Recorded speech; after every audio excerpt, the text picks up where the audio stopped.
성령의 주권 두 번째 시간입니다. 우리는 자신을 굴복시킬 줄을 알아야 합니다.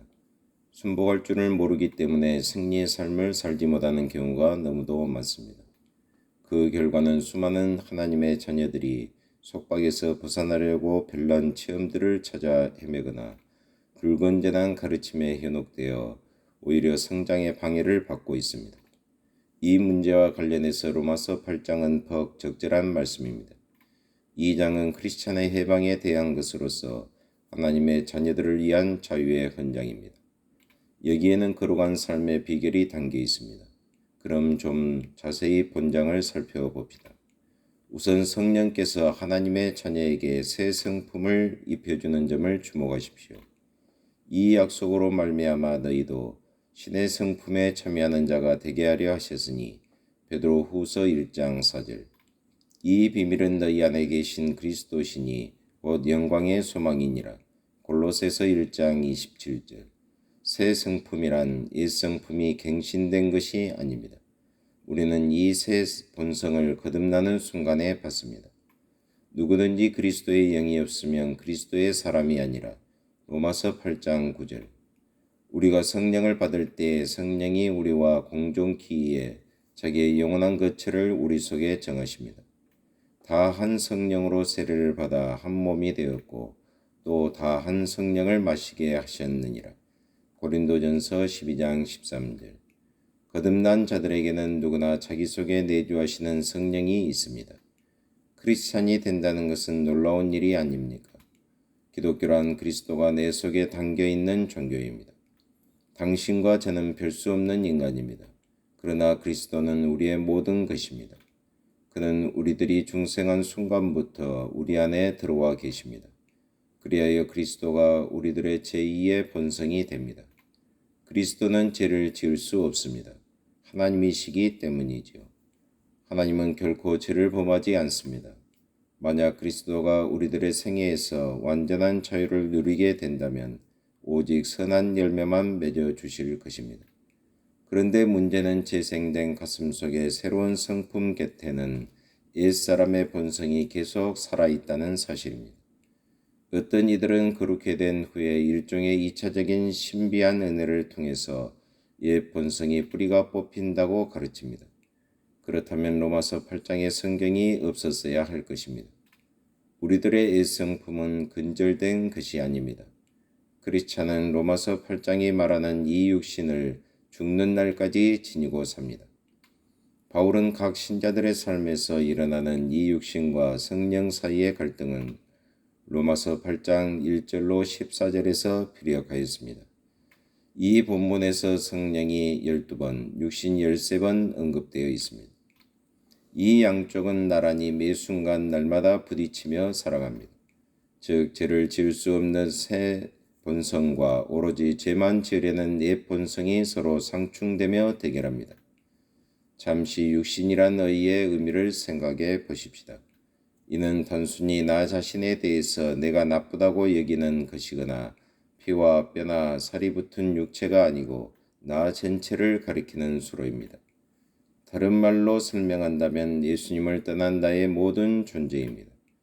로마서 7장 18절은 이 육신을 매우 강한 어조로 기술하였습니다. 다음은 더 리빙 바이블의 의역입니다.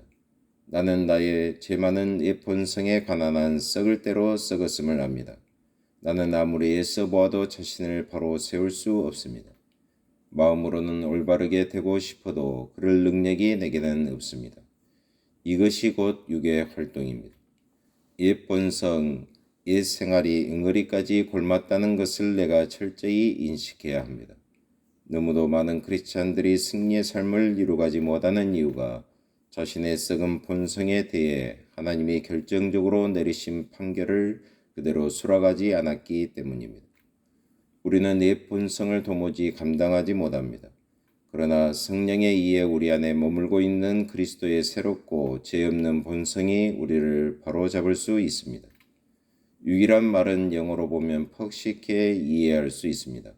육, 프레시인데 끝에 H자를 빼고 뒤에서부터 읽으면 self, 즉 자아라는 뜻이 됩니다.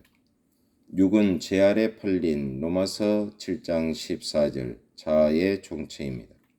육신 상태는 크리스찬이 되어도 그대로 남아 있습니다.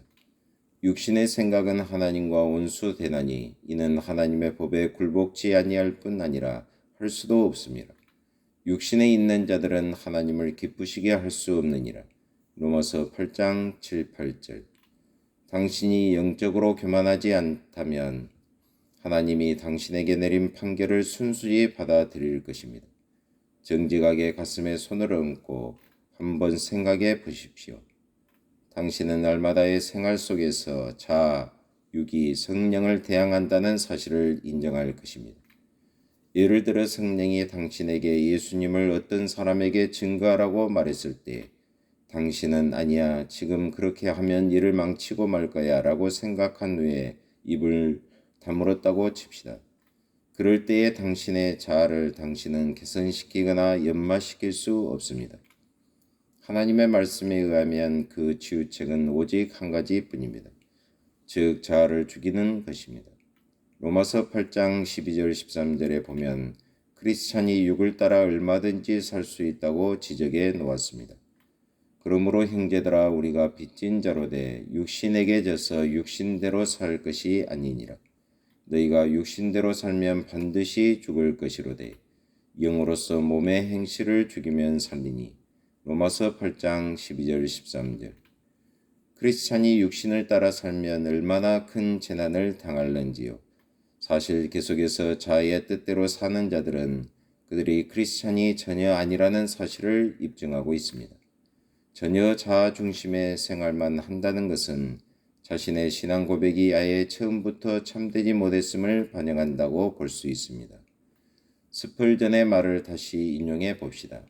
내가 받았다고 고백하는 은혜가 나로 하여금 옛날과 조금 더 다름없는 인간으로 그냥 머물러 있게 한다면 그것은 신약이 말하는 구원이 아니다. 나의 삶을 현저하게 바꿔놓지 못하는 은혜라면 나의 운명도 바꿀 수 없을 것이다.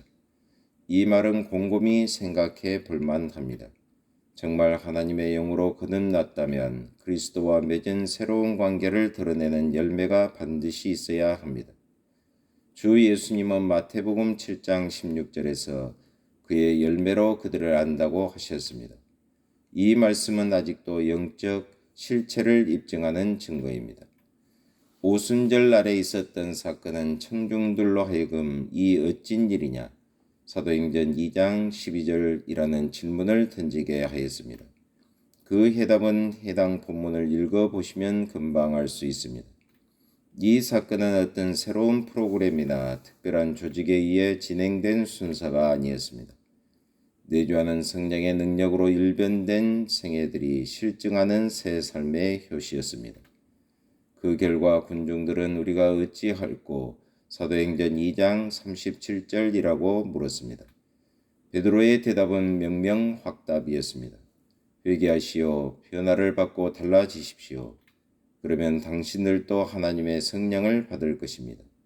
우리가 크리스찬의 삶에서 기적의 증거를 보여줄 때까지는 우리가 어찌할 거라는 질문을 받을 것으로 기대해서는 안 됩니다. 우리들은 불신자들에게 반응을 보이라고 요구될 수 있을지 모릅니다. 그렇지만 우리가 설명해 줄 기적이 없고 변화된 성품을 보여줄 것이 없다면 그들에게 안겨줄 것도 전무한 것입니다. 하나님 아버지 참으로 감사합니다. 오늘도 성령 충만한 삶을 저희들이 기도하며 정말 하나님의 영광과 복음을 위해서 헌신하는 하루가 되게 하여 주옵소서. 예수 그리스도의 이름으로 기도하옵나이다. 아멘.